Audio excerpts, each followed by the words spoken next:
I was scheduled for surgery and I almost let a stranger cut me open until God reminded me of something. So let me tell you what happened to me. I was lying on a surgical table in more pain than I have ever felt in my life. And they said I had to go back 5 more times after that, or so they thought. Let me back up and tell you from the beginning.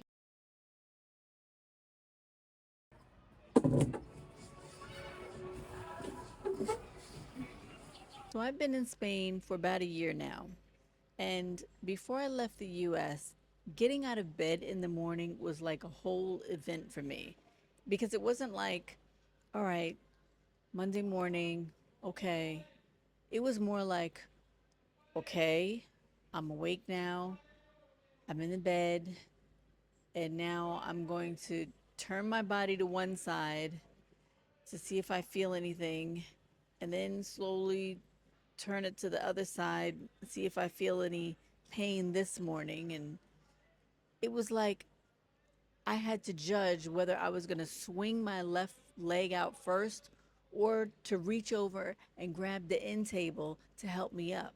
But either way, I knew that I was going to be holding my breath and bracing for that inevitable shooting pain that was going to be there in my back. That pain that I kept praying to God to deliver me from. My back was in so much pain on a daily basis, and every day I had to hide it just to show up to work and still be able to function every day. Like, I still had to show up and be professional.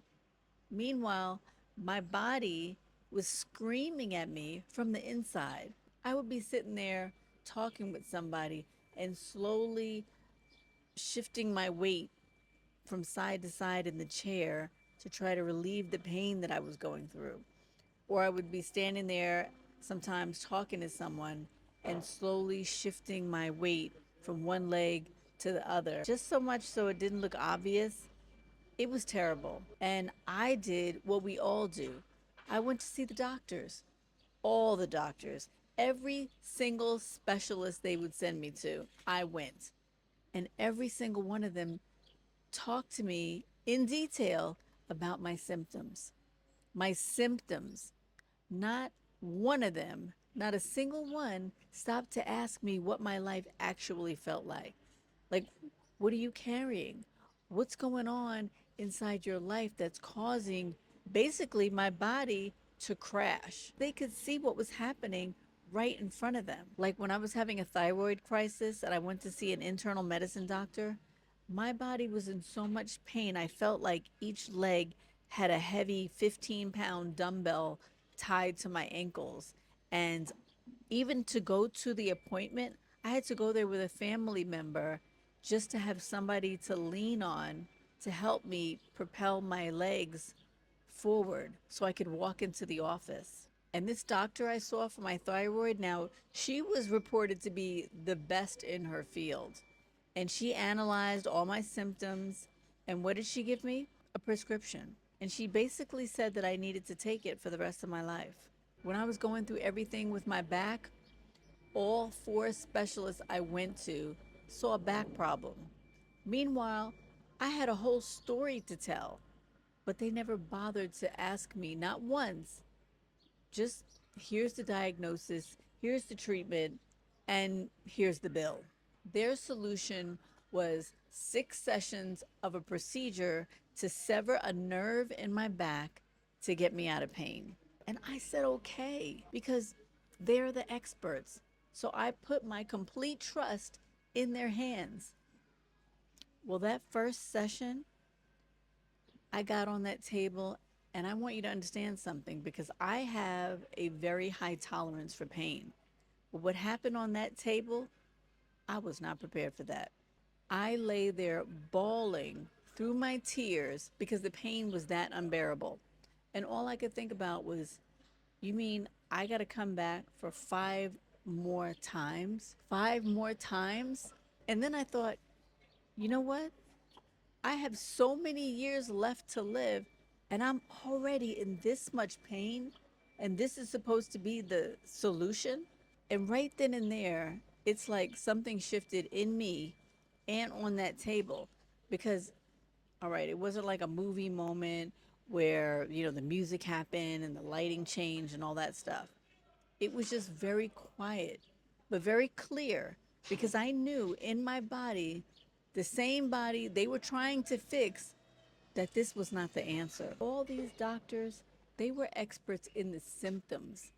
Nobody was an expert in me. They didn't ask me the questions to find out what was truly going on.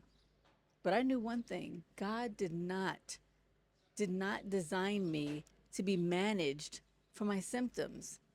He didn't take the time to create my body with a built-in warning system just so I could pay somebody to have it disconnected. That's when I realized the pain wasn't the problem. The pain was the message to me. And I had been so busy trying to make the pain stop that I never stopped to ask, okay, what is this pain trying to say to me? It wasn't until I finally got quiet enough to listen. I mean, really listen. And my body told me exactly what was wrong. Not with my back, but with my life. It was 25 years in healthcare, showing up for a system that was never designed with me in mind. 25 years of performing for bosses, for patients, enduring toxic environments, producing according to the sales quota of the month, just surviving and calling all of that a career. My body was done before I was ready to be done. It was just waiting for me to catch up. On that table is when I made a decision. I ain't coming back. Not for session 2, not for session 3, not for any of them. I was going to have to figure all of this out some other kind of way because it wasn't this. I was going to take a totally different path. And this time, one that starts with actually listening to my body, what my body had been trying to tell me all along. When you finally stop outsourcing your healing to strangers, and yes, I'm calling the doctors strangers because I didn't know them. They weren't trying to get to know me. When you finally hand it back to the one who made you, he's going to show you exactly what to do next. These doctors that were treating me, they didn't know who they were dealing with. I started to revisit a very old dream of mine about moving abroad. And after work, I would come home and sit on the edge of my bed, and I would spend like a long time, like hours, just daydreaming about it and just thinking about walking down like cobblestone paths and carrying grocery bags in my hands, hearing another language being spoken, having my feet up over a balcony, and just enjoying the view.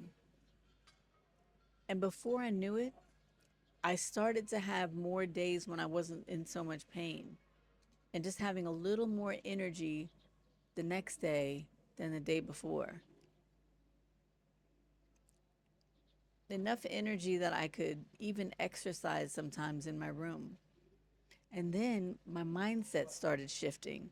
I started to have glimmers of hope that something else is better out there for me and that this situation right here that I was experiencing wasn't permanent. Today, I'm actually experiencing those same visions that I had during the worst of times for me.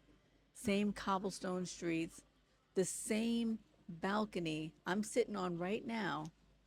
It's the same one from my visions. It is truly miraculous. If you can relate to this at all, if something in you knows that it's time to make a change, but you don't know where to start, I made something for you. It's called the Ultimate Freedom Toolkit. It's free, the link is below, and it's where you start mapping your exit. Because the decision that your body already made, your life needs to catch up now. So check it out, and I'll see you in the next video.